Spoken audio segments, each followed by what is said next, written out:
shelter. Jadi kalau kita ambil pinjaman untuk beli rumah kos rendah, kita minta supaya PKR dan juga pembangkang supaya mereka hapuskan semua pinjaman. Kerana kita nak hidup free. Kita nak hidup tanpa apa-apa tanggungan.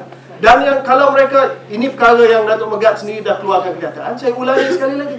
Kalau betul lah mereka nak bawa isu ini menjadi satu janji yang boleh dilaksanakan, tak payah nak tunggu sampai menang Putrajaya. Boleh mula pada hari ini. Boleh mula di negeri Selangor dengan UNICEF. Boleh mula di negeri Kedah dengan College Universiti Insaniah di negeri Kedah. Hapuskan segala pinjaman. Hapuskan segala fee bagi pendidikan percuma kepada anak-anak yang ada di universiti-universiti yang ada di bawah kelolaan Kerajaan Negeri Selangor dan juga Kerajaan Negeri Kedah. Kalau berani, kalau tak nak jadi hipokrit, buat sekarang. Jangan kata, oh kita perlu menang Putrajaya dulu, barulah kita boleh hapuskan PTPTN. Hari ini, dia mendabik dada kata, reserve Selangor sudah meningkat dengan begitu banyak.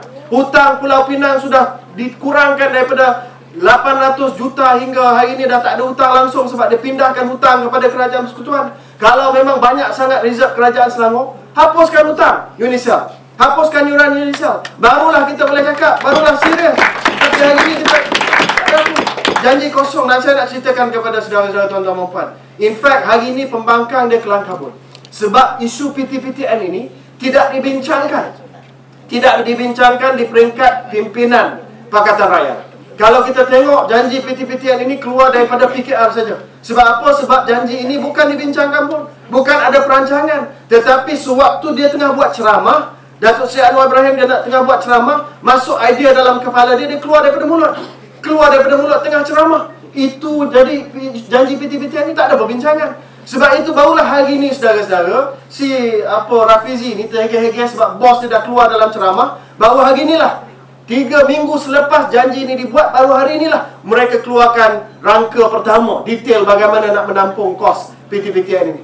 Dia keluar daripada ceramah, dia tak ada perbincangan langsung. Soal yang saya maksudkan di sini, kalau ada cadangan dasar kerajaan, polisi kerajaan, perlulah ada perbincangan. We cannot have policy cuma bila kita nak bagi ceramah, kita fikirkan sesuatu, kita cakap saja. Itu adalah satu kepimpinan yang tidak bertanggungjawab. Kita perlu tanya dulu, tanya stakeholder, tanya PTPTN sama ada boleh buat ke tidak, tanya pelajar-pelajar universiti, tanya kepimpinan pelajar-pelajar universiti. Tapi tak, dia dalam ceramah sebab nak menang undi, dia cakap pakai hentam saja. Dan akhirnya mereka sekarang ini, they are filling the blanks now. They are filling in the blanks now. Detailnya semua tengah buat sekarang, bukannya sebelum janji itu dibuat. Dan salah satu lagi bukti saudara-saudara, kalau kita tengok pemimpin daripada PAS, pemimpin daripada DAP, semua tak cakap benda yang sama. Maksudnya apa?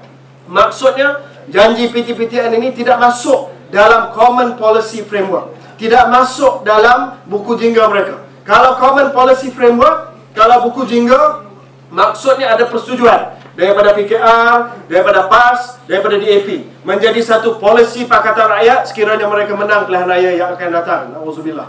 Tetapi kalau tak, tuan-tuan dan puan, ia adalah satu cadangan daripada satu parti saja. Saya tanya kepada ahli-ahli parlimen daripada DAP dan PAS, saya kata apa pandangan dan pendirian mengenai PTPTN, nak menghapuskan PTPTN. Dia jawab macam ni lah lebih kurang. Dia kata, walaupun benda ni tidak dalam Common Policy Framework dan kita pun tak tahu macam mana nak biayai janji ini, kita tak bantah sebab datang daripada Ketua Umum. Nah, itu saja. Itu saja. So, bagaimana kita nak ambil serius soal ini sekiranya polisi nak menghapuskan PTPTN tidak dibuat secara terperinci, tidak dibuat dengan detail macam saudara-saudara buat pada hari ini. Sebenarnya apa yang kita buat pada hari ini dalam rundingan meja bulat ini lagi detail, lagi terancang, lagi dirancang, lagi tersusun daripada janji yang dibuat oleh pembangkang. Sebab itu janji ad hoc. Kita tak boleh menang pilihan raya dengan janji ad hoc, kerana kita tak tahu sama ada janji itu dapat dilaksanakan ataupun tidak, dapat ditunaikan ataupun tidak. Sebab itu pada hari ini kita duduk dan bincang pada rundingan meja bulat. Saya minta Ustaz Syahrin panggil lah, Saudara Syahrin panggil semua pemimpin pelajar. Dan untuk rekod ya, sebab media pun ada di sini, kita panggil semua pemimpin pelajar. Ada yang email saya sebelum rundingan meja bulat ini, tanya kepada saya, apakah kita bersedia untuk mengundang pemimpin pelajar yang dipertua MPP, IPT yang tidak pro kerajaan, maksudnya yang pro mahasiswa ya, yang pro mahasiswa, yang mungkin mirip kepada pembangkang. Saya kata kita jemput semua. Kita jemput semua kerana kita gentleman. Bila kita buat rundingan, maksudnya rundingan. kita bincang dengan semua pemegang karung. Kita bincang dengan semua stakeholder. Bukan hanya kita bincang dengan mereka yang sokong BN saja. Bukan kita hanya bincang dengan mereka yang anti pro mahasiswa. Kita bincang dengan semua. Tetapi mereka tak datang. Mereka nak bincang semalam di Shah Alam, mereka tidak jemput. Tidak dijemput semua. Hanya jemput pelajar-pelajar yang mana sokong mereka. Yang membuta tuli sokong. Kalau Anwar hari ni kata nak bantah, nak hapuskan PTPTN, sokong. Kalau Anwar hari ni kata jump over cliff, jump over cliff.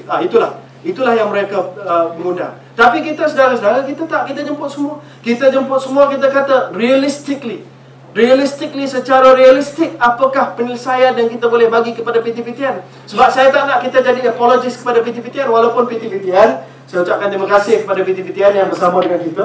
Tapi saya tak nak apologist kepada PTPTN. Kita bukan ada di sini untuk kata the system is okay. We don't want to kita tak nak cadangkan apa-apa. Ya? Kita kata okay, kita cari satu penyelesaian yang realistik. Saya minta supaya saudara-saudara bentangkan kepada saya sama ada cadangan ini realistik ke tidak. Saya pun ada idea saya sendiri, tapi saya tak prejudicial.